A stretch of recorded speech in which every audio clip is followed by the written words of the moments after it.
pancake, everyone.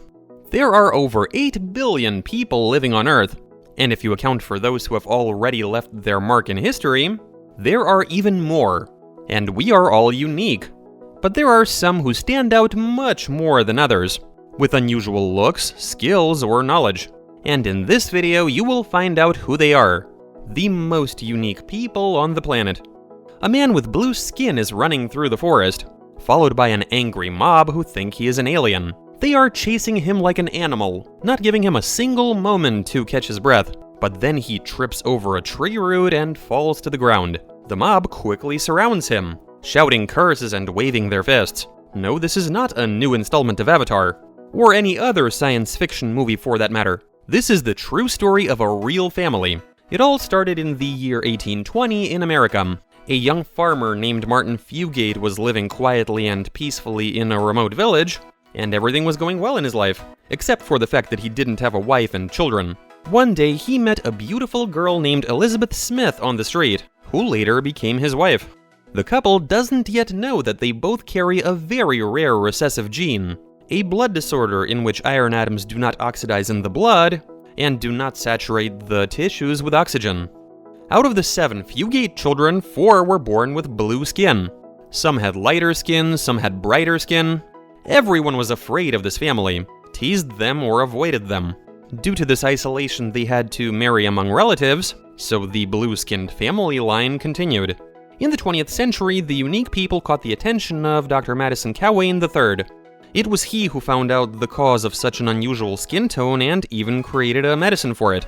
The last blue-skinned person was Benjamin Stacy, a descendant of that same farmer Martin Fugate. He was born in 1975, and his blue skin quickly disappeared as he grew up, only showing up as blue hues on his lips and fingertips. Another equally fantastic story happened in China. Actually, it's not just one story, but an entire series of similar events. In 2009, a 100-year-old Chinese woman named Zhang Ruifang began to grow horns. The first one appeared on the left side of her forehead. At first, it was a small, hard growth the size of a pea, but within a year, its length exceeded 7 centimeters. The second horn, symmetrical to the first, appeared a year later on the right side of her forehead. Photos of the elderly Chinese woman quickly spread across the internet. Some people began writing that the fact of the horn growth was inexplicable, that it was the work of the devil. But the reality is actually much simpler.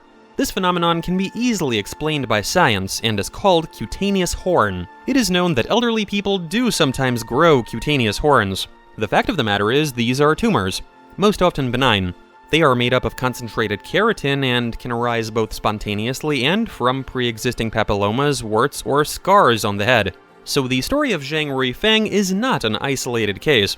In 2015, information about Liang Xuzhen was shared online. This 87-year-old Chinese woman was dubbed the Unicorn Woman because a huge 13-centimeter horn had grown on her forehead.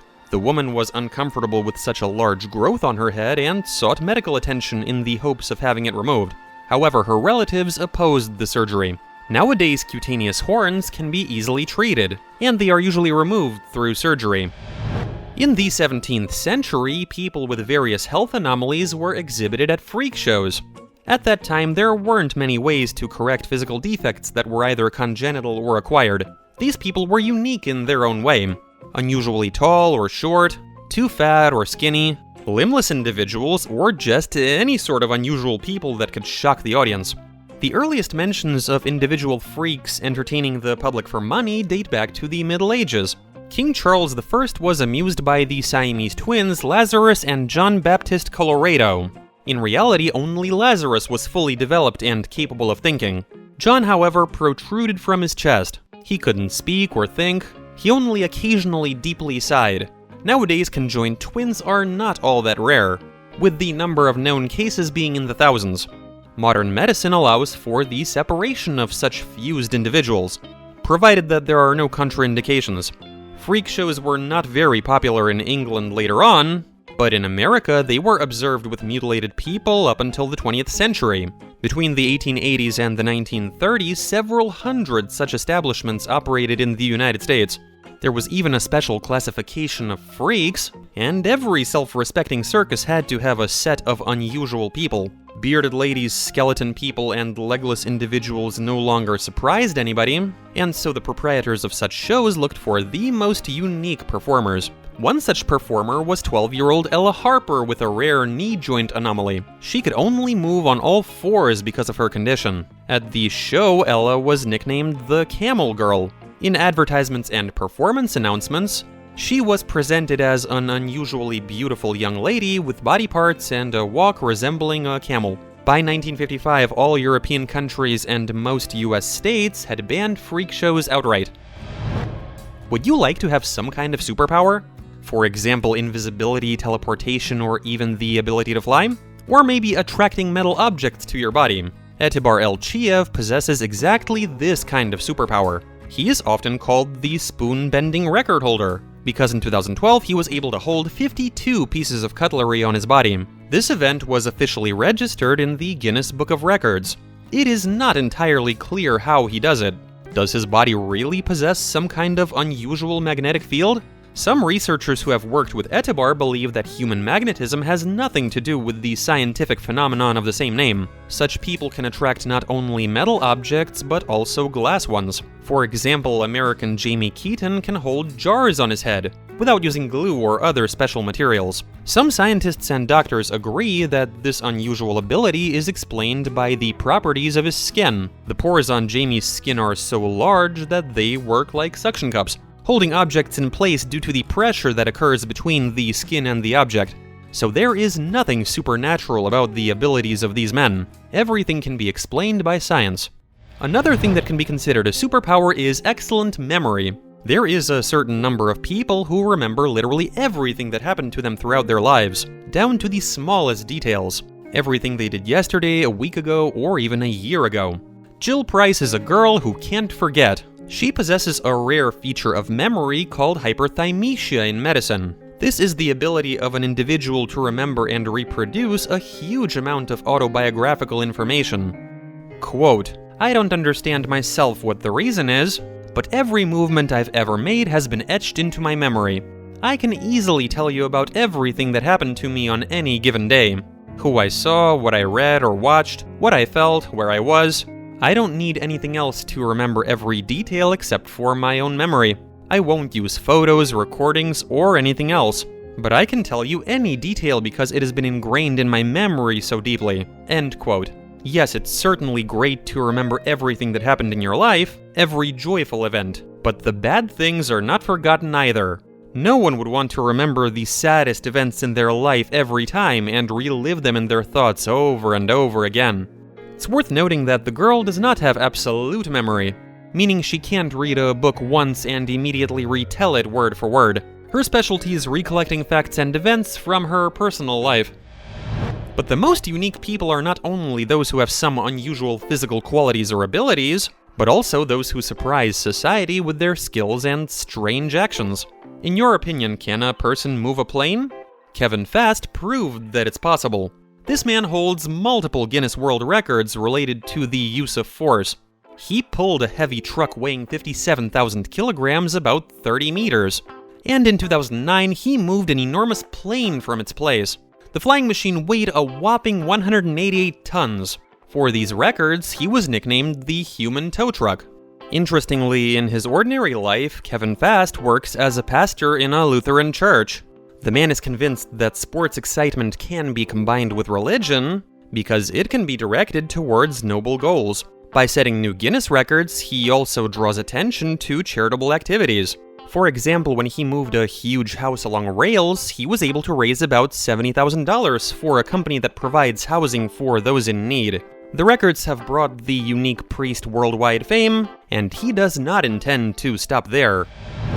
When it comes to strange behavior, one just has to mention the 5th Duke of Portland. William Scott was born into a wealthy family and had everything to become a successful person.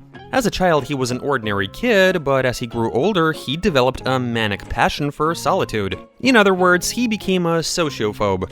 In his adult years, this problem reached its peak, and he built a real underground kingdom underneath his family estate. He personally drew up plans for spacious and beautifully furnished rooms, grand dining rooms, workspaces, libraries, music rooms, and billiard rooms that were dug out underneath the building. But in all these rooms, there wasn't a hint of human presence.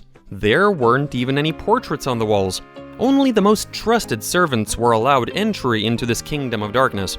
But even they never saw their master. He expressed his desires in notes with instructions on where to set the table and where to prepare the bed. The only evidence that Sir William had not yet turned into a ghost were the daily plates with scraps and full night pots left behind by him. In such seclusion, the 5th Duke of Portland lived to be 80 years old. One day the servants found untouched pudding on a platter, and then a repulsive smell began to emanate from the Duke's underground estate. No one ever found out the reason for Sir William's strange behavior. Imagine that you can never again taste your favorite food, and not necessarily because of illness or diet, but just because you choose not to. Breatharianism is the ability of some people to live without food and water. Well, at least according to supporters of this pseudoscience, who claim that they do not need to eat and can easily live using the energy of nature. One of these unique individuals was an Indian yogi named Prahlad Jani. It was confirmed by scientists that he had not eaten or drank for a long period of time and yet felt perfectly fine. Indian medic Sudhir Shah and his team closely observed Jani for 15 days and concluded that he was indeed receiving energy through some unknown method. In 2010, the president of the Indian Rationalist Association, Sanal Edamaruku, criticized the experiment, stating that Jani had the opportunity to regularly rinse his throat with fresh water and bathe without proper control, which means he could have swallowed the necessary amount of water for normal bodily function at any time. Also, it was found that Jani was not under constant supervision, so there were times when he was completely alone, and could do whatever he wanted. In any case, this man is not the only supporter in India, so it cannot be said for certain that such unique people don't exist. However, scientists insist that prolonged fasting and water deprivation can lead to severe dehydration and even death, so we do not recommend getting involved in such practices. And besides, how can you even give up your favorite food voluntarily? And while some people intentionally starve themselves, others eat rocks. This is something that is also happening in India. Pakkirappe Hunagundi developed a habit of eating bricks when he was young. Now, in his 30s, he consumes at least 3 kilograms of rocks daily, but feels good and has no digestive issues. Besides rocks, Pakkirappe also eats dirt and sand and cannot get rid of his harmful habit. Doctors believe he suffers from an uncommon disorder called pica, which causes a craving for non-food items. And it is a fact that rocks and dirt are not edible. But there is an amazing place on our planet where soil can actually be consumed. Taban village in Indonesia is home to people who not only regularly eat dirt, but also prepare various snacks from it. This food is called ampo and is made from gravel-free black soil from nearby rice fields. Local natives believe ampo is very beneficial to one's health, helps to relieve pain, and has a positive effect on the skin. Our world is full of thousands or even millions of such unusual folks. They differ not only in appearance, but also in their amazing skills and deeds. But even if you haven't done anything impressive in your life, you are still unique. Remember that. If you enjoyed this video, please like and subscribe. Also, we would love to read in the comments about other unusual people that you know. Thank you for watching. We wish you a good mood and a fair wind.